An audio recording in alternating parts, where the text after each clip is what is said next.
প্রতিটি স্বৈরাচার দলগুলো পরিকল্পিতভাবে নির্বোধ, স্বল্প শিক্ষিত ও বেকার যুবকদের ব্যবহার করে অপরাধের সাম্রাজ্য গড়ে তোলে।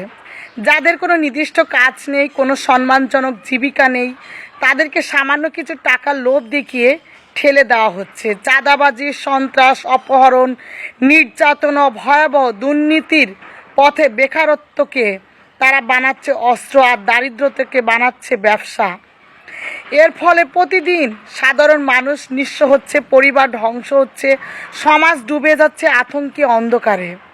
যে দেশের লাখো তরুণ কাজের অভাবে হতাশ, সেই হতাশাকেই কাজে লাগিয়ে একটি রাজনৈতিক গোষ্ঠী সমাজে আগুন জ্বালাচ্ছে, আইনকে পদদলিত করছে, মানুষের জীবনকে তুচ্ছ করে অপরাধকে রাজনৈতিক মড়কে চালাচ্ছে। এটা কোনো রাজনৈতিক কর্মকাণ্ড নয়, এটা রাষ্ট্র ও সমাজের বিরুদ্ধে সংগঠিত অপরাধ, যেখানে মানুষের রক্ত আর ঘামের উপর দাঁড়িয়ে কিছু লোভী গোষ্ঠী নিজেদের ক্ষমতার সিঁড়ি বানাচ্ছে।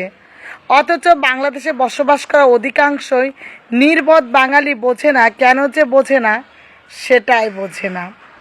আর সেটাই বোঝে না বিধায় কিছু মানুষ আছে যারা নিজেদের স্বল্প শিক্ষিত হওয়া সত্ত্বেও বিভিন্ন সময় বিভিন্ন নেতার প্রলোভনে অল্প কিছু টাকার জন্য মানুষের জীবনও কেড়ে নিতে একটু দ্বিধাবোধ করে না। আর এই জন্য দরকার আমাদের সচেতনতা। আর সচেতনতার দরকারের জন্য দরকার সরকারের বিভিন্ন রকমের সংস্থা, যে সংস্থানের মাধ্যমে তাদের মানবিক, শারীরিক, কর্মঠ বা নৈতিক যে জ্ঞান দান, সেটার ব্যবস্থা করা।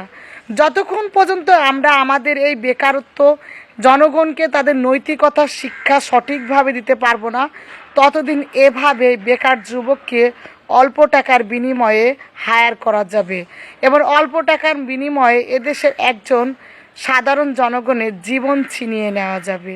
তো এই জীবন ছিনিয়ে নেওয়ার জন্য আমাদের কিছু রাজনৈতিক নেতা থাকে, সেটা সব ধরনের দলের, যারা খুব সহজে এটাকে প্রয়োগ করে এবং নিজের ক্ষমতা জাহির করার চেষ্টা করে। তো আমি চাইবো প্রত্যেক বাবা মাকে সচেতন করার জন্য বলবো যে আপনারা আপনাদের সন্তানকে সুশিক্ষা নিজের মতো দান করুন। কারণ নেতা বলেন বা বাইরের একজন লোক বলেন, কোনো দিনই আপনার মতো আপনার সন্তানের ভালো চাইবে না, আপনার মতো করে আপনার সন্তানকে কেউ শিক্ষা দেবে না। আপনি অশিক্ষিত বাবা মা হতে পারেন, তারপরও আপনার জ্ঞানে বা আপনার নলেজে যতটুকু আছে আপনি আপনার সন্তানকে সুশিক্ষা দেন, আর যতটুকু পারেন সমাজে ভালো কাজ করার জন্য উৎসাহিত করেন, মন্দ লোক থেকে দূরে রাখার চেষ্টা করেন এবং বাচ্চাদেরকে কর্মের ভিতরে রাখার চেষ্টা করেন। দেখবেন কুবুদ্ধি মাথায় থাকবে না, ভালো কিছু করবে, সমাজের উপকারে আসবে। তো সকলে ভালো থাকবেন, সুস্থ থাকবেন।